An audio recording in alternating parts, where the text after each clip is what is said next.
Nós estamos aqui agora com os demais componentes do Ministério Otávio Campos, né? E Deus, assim, age às vezes de maneira estranha, né? Às vezes, ao invés dele pegar pessoas um do ladinho do outro, ele pega pessoas distantes para juntar. E nós temos aqui o Yuri, que é um boliviano, tá correto? Boliviano. Você? Michel. O Michel. Sou do Rio de Janeiro. Do Rio de Janeiro. Carioca também. Carioca. Como é seu nome? Magno. É o Magno. Arlindo. E o Arlindo, que é do Nordeste, tá certo? Bom, Arlindo, meu irmão, conte uma coisa para mim. Como é que é essa história aí, por exemplo, aí, de juntar as línguas, né? Tem que falar aí o nordestês, né? O nordestino com o boliviano, com o carioquês, né? Essa comunicação aí, foi tranquilo, Arlindo? A princípio, eu sofri um pouco. Porque sempre nordestino não sabe como é que é, né? A gente fala né, então isso aí... Repete a palavra no final. É isso aí, então isso aí gera não tanto o boliviano, que o boliviano já é um pouco espanhol, já é uma língua, né? Uma língua que todo mundo quer aprender, inglês. Mas o nordestino em si é zoado mesmo, não tem jeito, até porque, digamos assim, muitas vezes é chamado de nordestino de cabeça de gato, né? Cabeça de gato é amassada aqui, né? Então é quase isso. Então o que acontece? O pessoal aqui é super tranquilo, sempre andou bem com todo mundo. Aqui é uma família. Eu e os irmãos que eu considero aqui lá no Rio de Janeiro, que eu conheci, e dou graças a Deus pela vida de cada um aqui, que tem me ajudado muito e é irmão mesmo. Ok, além disso foi só para a gente descontrair um pouco por questão da mistura das raças, né, e das línguas, de sotaque. A gente sabe que isso às vezes até dificulta mesmo um pouco. Mas eu gostaria que você falasse um pouco dessa sua vida com Deus, da sua história com Deus, né, e esse ajuntamento dessa banda, como você vê isso, como você encarou isso e tem encarado isso nesse ministério. A minha vida com Deus eu nasci em berço evangélico, né? Eu nasci já conhecendo a palavra. Meu pai, minha mãe, minha irmã, que é a irmã mais velha, já nasceu no evangelho também. Então foi uma situação onde eu aprendi. A música, na realidade, a gente está sempre aprendendo, né? Porque ela não tem fim. Quando a gente disser aprender a tocar música, a gente já está no céu tocando com os anjos. Então o que acontece? Eu tive momentos de recaída, foi quando eu comecei a tocar, eu vi aquelas bandas passando na frente da minha casa, que eu morava numa cidade central, onde todas as bandas passavam, e o diabo infelizmente, ele implanta muitas coisas na nossa cabeça, que cara, você,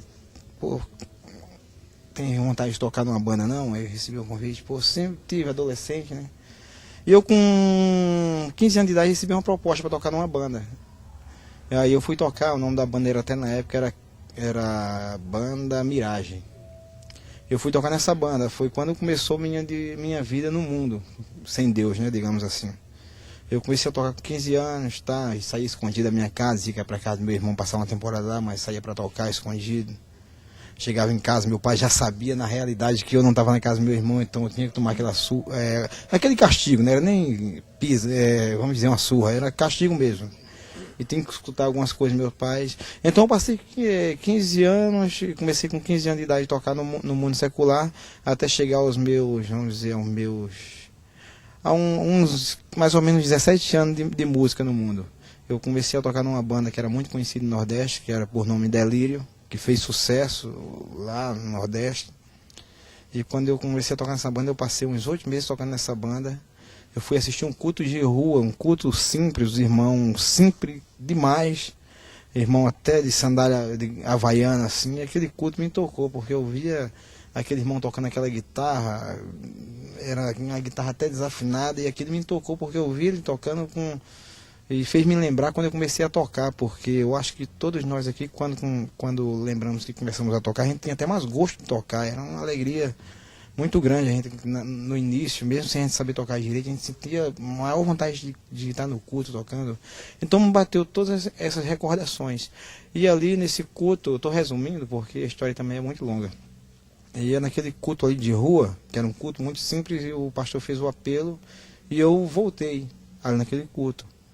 Quando eu voltei, nesse culto também, Deus até me apresentou minha esposa nesse culto, que eu conheci ela nesse culto, era um culto num povoado pequeno. E eu liguei para o empresário, falei que ia sair da banda, ele falou, ó, tem um contrato aqui, você cumprir. E você, cara, não, vou falar com você pessoalmente, falei com ele pediu para me arrumar um guitarrista para quebrar meu galho. Primeiro cara que falou para mim que sabia tocar, eu levei lá, entendeu? Então, terminou que esse rapaz não sabe, não passou no teste da banda, eu tive que continuar mais um tempo. Então eu concluí mais 6 meses na banda e saí da banda. Aí passei um tempo, montei uma rádio para mim, fiquei trabalhando com rádio de comunitária, divulgando comércio, outras coisas.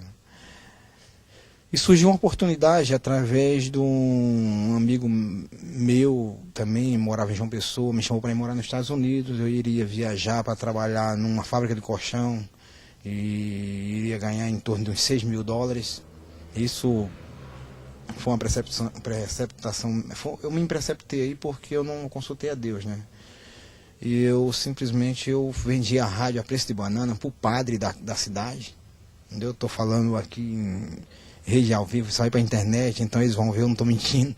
Vendi para o padre da cidade a preço de banana, comprei dólar, consegui o visto americano, tudo isso. Eu iria viajar para os Estados Unidos em 2001, 28 de setembro de 2001. Só para encurtar a história, era uma semana depois do atentado. E aconteceu o atentado, eu fiquei com aquele negócio, achando que era um acidente. Depois veio a televisão falando, o pessoal do Bin Laden assumiu que era atentado. Para entrar nos Estados Unidos, teria que comprar uma máscara de gás, que custava $300 na época. Isso tudo, aí depois proibiram de entrar avião, isso foi me desanimando. Aí eu voltei lá no padre, mandei um recado para ele, pergunto se o padre quer o dinheiro dele de volta, quer minha rádio.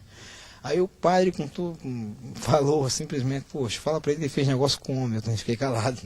E aí isso tudo veio a história do Rio de Janeiro. O rapaz ficou sabendo que eu estava lá parado, sem tocar em banda, me deu um convite para me tocar no Rio de Janeiro.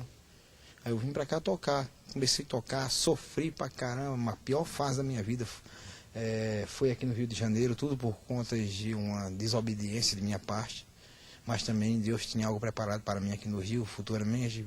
Morei em Vargem Grande, morei em Rio Comprido, morei em Parque São José, Belfor Roxo, morei em Realengo e em São João de Meriti. Enfim, mas resumindo, assim, para a gente resumir, Deus juntou, né? Deus fez com que desse várias voltas, mas ele juntou para que se cumprisse o propósito dele.